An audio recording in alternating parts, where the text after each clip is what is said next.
Hai semuanya, dalam video kali ini saya akan membahas gimana sih caranya registrasi iklan obat tradisional dan suplemen kesehatan melalui websitenya Sireka atau aplikasi Sireka.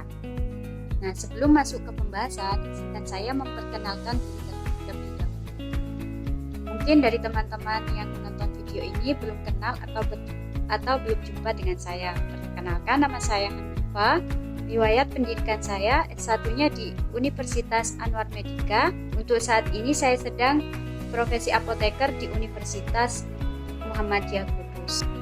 Berikut adalah salah satu sosial media saya yang bisa teman-teman akses. Salah satunya Instagram hanufa_79 atau email saya hanufa793@gmail.com. Oke, langsung saja kita masuk ke dalam pembahasan materi.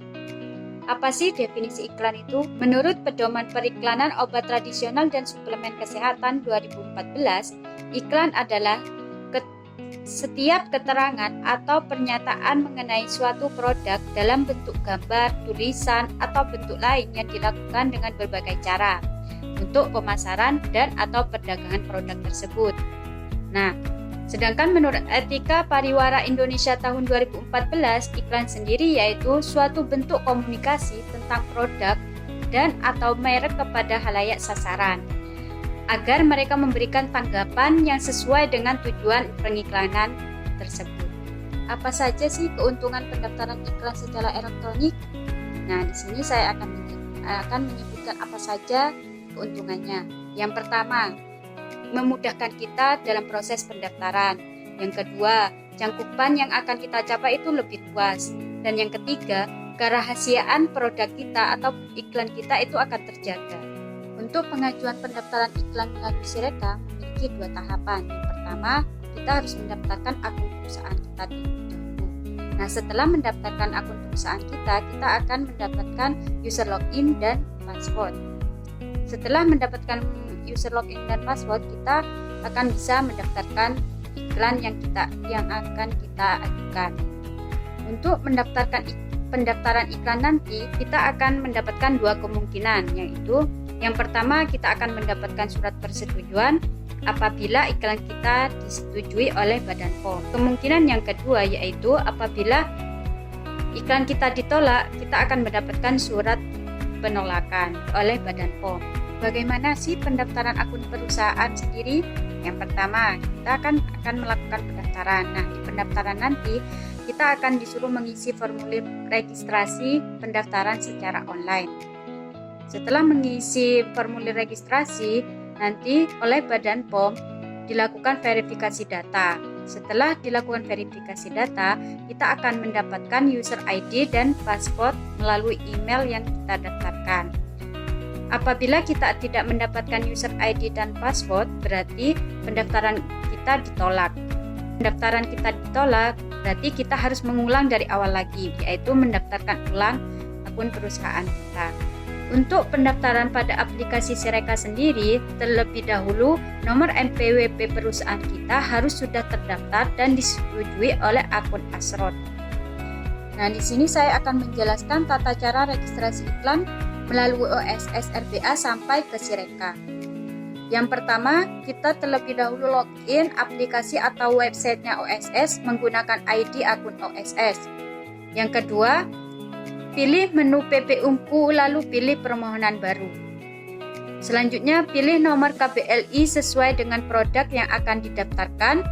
Kemudian, pilih proses perizinan berusaha Ungu. Langkah selanjutnya, pilih jenis iklan yang ingin diajukan, lalu pilih seluruh pada kegiatan usaha. Setelah ID izin diterbitkan OSS, kemudian klik tombol permohonan persyaratan PP Ungu di sistem K/L. Lalu klik sinkronisasi data pada Sireka. Selanjutnya, login pada webnya Sireka menggunakan ID akun Sireka. Lalu klik menu permohonan baru untuk pendaftaran iklan. Selanjutnya, lengkapi data untuk permohonan iklan. Nah, pada proses permohonan, masukkan ID izin OSS pada kolom yang tertera. Untuk pembayaran SPP, ketika status permohonan pada aplikasi Sireka, proses pembayaran SPB, maka pada aplikasi OSS, status permohonan akan berubah menjadi verifikasi pembayaran.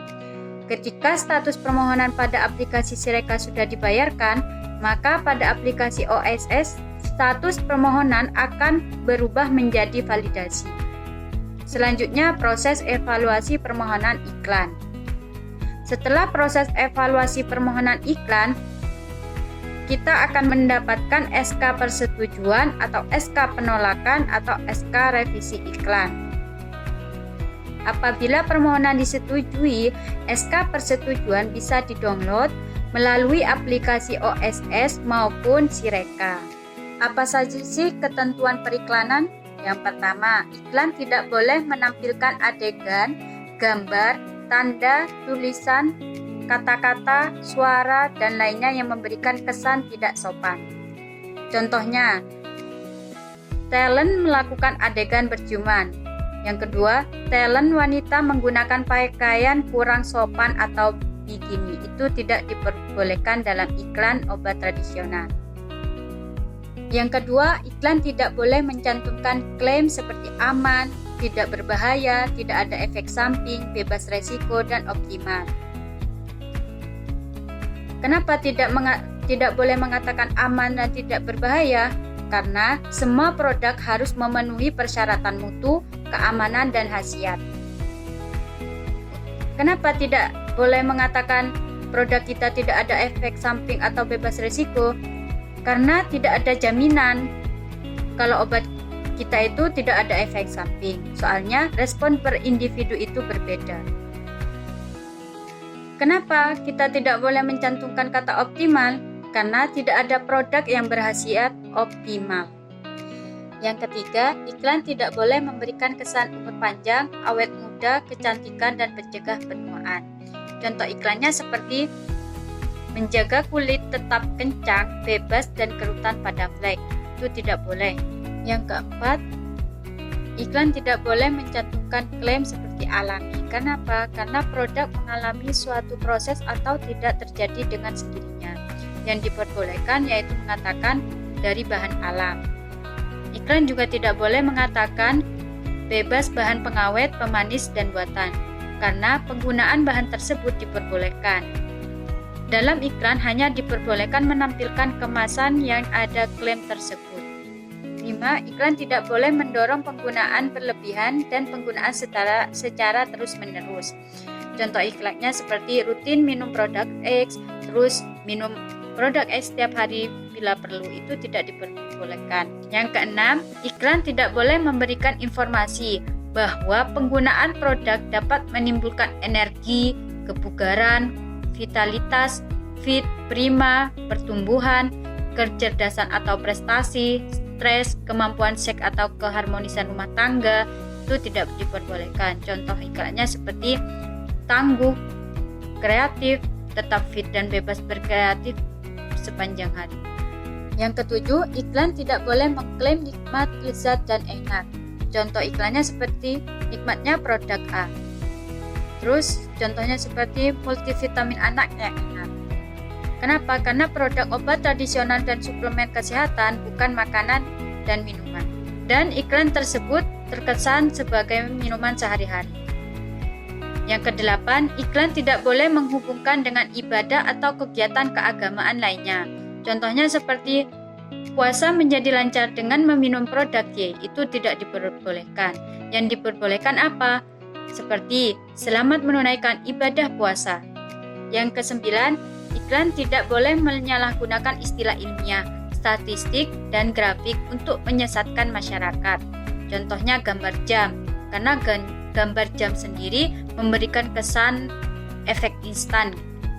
Yang kedua, contoh gambar animasi pembuluh darah, itu tidak diperbolehkan. Yang ke-10, iklan tidak boleh memberikan pernyataan garansi tentang kegunaan atau keamanan produk. Contoh iklannya seperti apa? Seperti dipercaya di dunia lebih dari 100 tahun, itu tidak diperbolehkan. Dijamin khasiatnya, terus jika tidak berhasil 100%, uang dikembalikan, itu tidak diperbolehkan. Yang ke-11, iklan tidak boleh memberikan pernyataan superlatif atau mengedepankan keunggulan produk dan penggambaran yang berlebihan. Contoh iklannya seperti apa? Seperti bila perlu minum tiap hari pasti oke. Itu tidak diperbolehkan. Yang ke-12, iklan tidak boleh memberikan kesan bahwa produk dapat menggantikan atau membandingkan dengan fungsi buah, sayuran kesehatan, 4 sehat 5 sempurna, dan zat gizi lainnya. Karena produk tidak bisa disetarakan dengan buah dan sayuran segar serta makanan. Contoh iklannya seperti apa? Seperti mencukupi kebutuhan sayuran, terus mengatasi anak susah makan. Yang ke-13, iklan tidak boleh memberikan pernyataan komparatif dengan penyebutan merek produk lain, kecuali dibandingkan dengan produknya sendiri, itu diperbolehkan. Contoh iklannya seperti apa yang tidak diperbolehkan?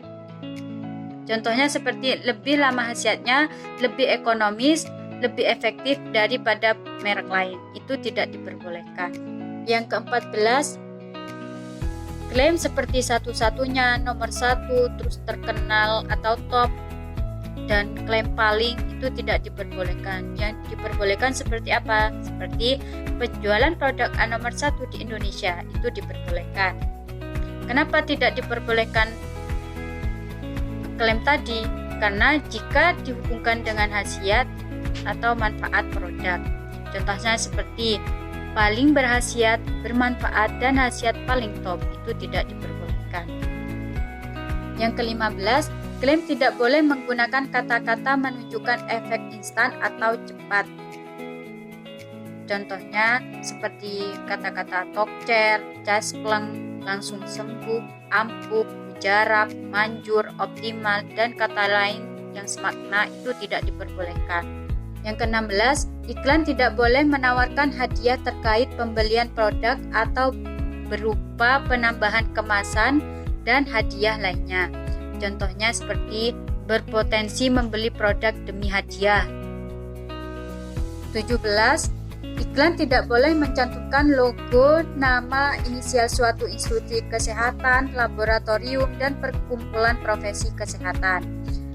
Contohnya seperti ID, IAI, Sucovindo, terus Lab BPOMN, terus Lab Balai POM, itu tidak diperbolehkan.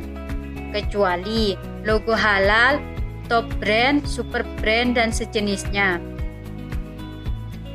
Dengan syarat disertai dengan data dukung yang valid. Yang ke-18, iklan dengan adegan berbahaya wajib mencantumkan peringatan.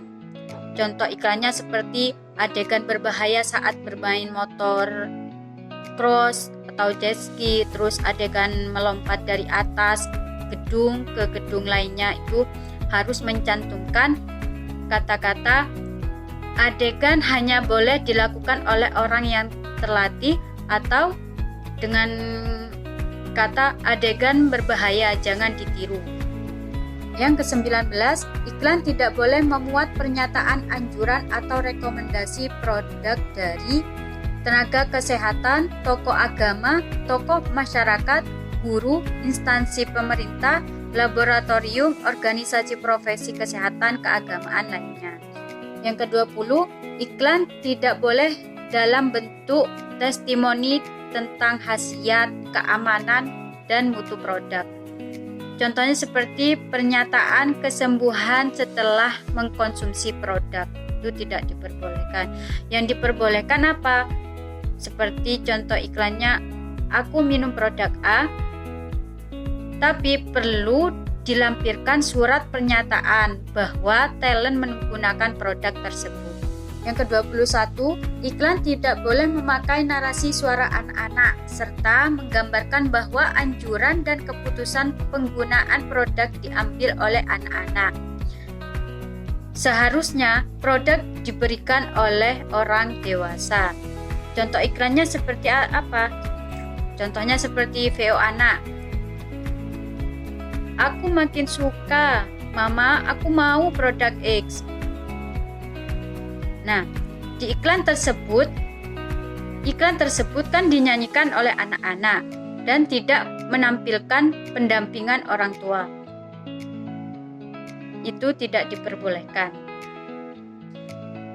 Yang terakhir yaitu iklan tidak boleh mendramatisasi masalah. Contoh iklannya seperti minum multivitamin dalam kondisi tubuh yang lemas pada saat puasa. Itu kan terkesan mendramatisasi masalah, jadi tidak diperbolehkan. Ada banyak jalan dan banyak tempat bagi kita untuk menambah ilmu. Tidak hanya di bangku kuliah, namun praktek di tempat seperti industri, apotek, puskesmas, serta pelayanan fasilitas kesehatan lainnya juga sangat banyak memberikan kami ilmu. Mungkin itu saja yang bisa saya sampaikan. Terima kasih atas perhatiannya. See you on the next video.